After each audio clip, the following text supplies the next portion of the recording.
दिसंबर 2025 parliament में वंदे मातरम पर discussion आरंभ होगा। हम सभी को माननीय प्रधानमंत्री जी को सुनने का सौभाग्य भी मिलेगा और वंदे मातरम को लेकर हम सब में ज्ञान वृद्धि होगी। और दूसरा महत्वपूर्ण विषय है कि जिस प्रकार परसों अर्थात 5 दिसंबर को सोनिया गांधी जी ने एक कार्यक्रम के दौरान कहा था कि द रूलिंग डिस्पेंसेशन अर्थात भारतीय जनता पार्टी नेहरू जी के लेगेसी को मिटाना चाहती है। Bharatiya Janata party is trying to wipe out the legacy of Pandit Jawaharlal Nehru. जहां तक सोनिया गांधी जी और सोनिया गांधी जी के वक्तव्य का सवाल है, हम आरंभ उनके वक्तव्य से ही करते हैं। सोनिया गांधी जी का यह कहना था कि Congress parliamentary party CPP chairperson के नाते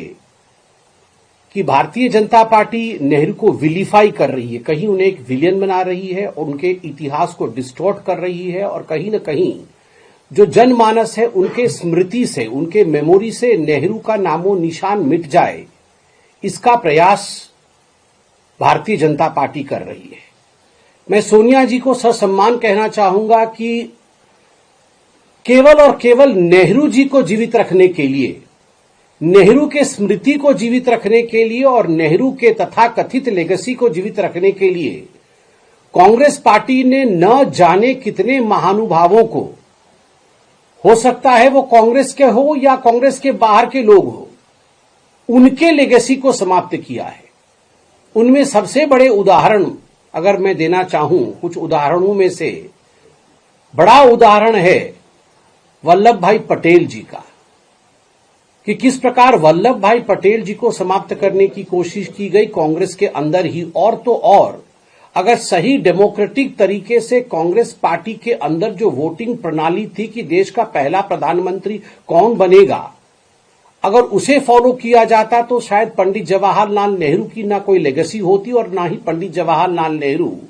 देश के पहले प्रधानमंत्री बनते। साइडवेज रखा गया और दरकिनार किया गया सरदार पटेल को। ठीक उसी प्रकार सुभाष चंद्र बोस जी को कई वर्षों तक जिस प्रकार उनकी उपेक्षा की गई और जिस प्रकार उनके विषय में कम करके आंकने की कोशिश कांग्रेस पार्टी ने किया है, वह भी आप जानते हैं। केवल इतना नहीं, उससे बड़ी बात है कि बाबा साहेब अंबेडकर जिन्होंने भारत के संविधान को रचा, who was the chairman of the drafting committee of the Indian constitution, उनके साथ जिस प्रकार का व्यवहार पंडित जवाहरलाल नेहरू का रहा, यह कोई छिपी हुई बात नहीं है, जनता जनार्दन जानती है। और मैं धन्यवाद दूंगा आदरणीय प्रधानमंत्री श्री नरेंद्र मोदी जी का कि उन्होंने भारत के सदन में यह मौका भी दिया। जब संविधान के विषय में चर्चा हो रही थी तब हमें मालूम पड़ा कि जो चिट्ठी आदान प्रदान पत्राचार हुए थे अंबेडकर जी और अंबेडकर जी के साथ नेहरू जी का, उसमें अंबेडकर जी ने नेहरू जी के विषय में क्या कहा है,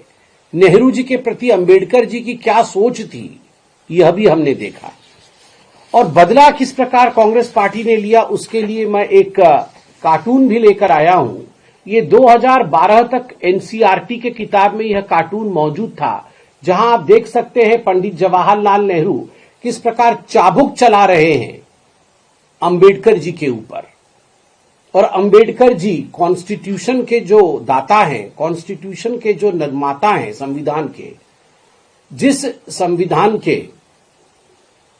प्रतीक को लेकर राहुल गांधी आज राजनीति करने की कोशिश कर रहे हैं, जिसके निर्माता बाबा साहेब अंबेडकर हैं, वो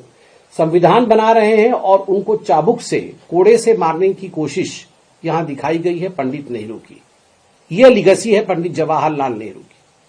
तो गांधी परिवार और नेहरू खानदान ने जिस प्रकार बाकी लोगों के लीगेसी की समाप्ति की कोशिश की, और आज सोनिया जी का कहना है कि the Bharatiya Janata party is trying to rewrite the history, तो मैं कहना चाहूंगा the BJP is not trying to rewrite the history, the BJP is trying to rectify the history and give due to the people who really contributed towards independence of this country and to the various facets of this country. साथ ही सोनिया जी का यह भी कहना था कि इस कोशिश में भारतीय जनता पार्टी पंडित नेहरू के जो सोशल, पॉलिटिकल और इकोनॉमिक फाउंडेशंस थे उन्हें समाप्त कर रही है।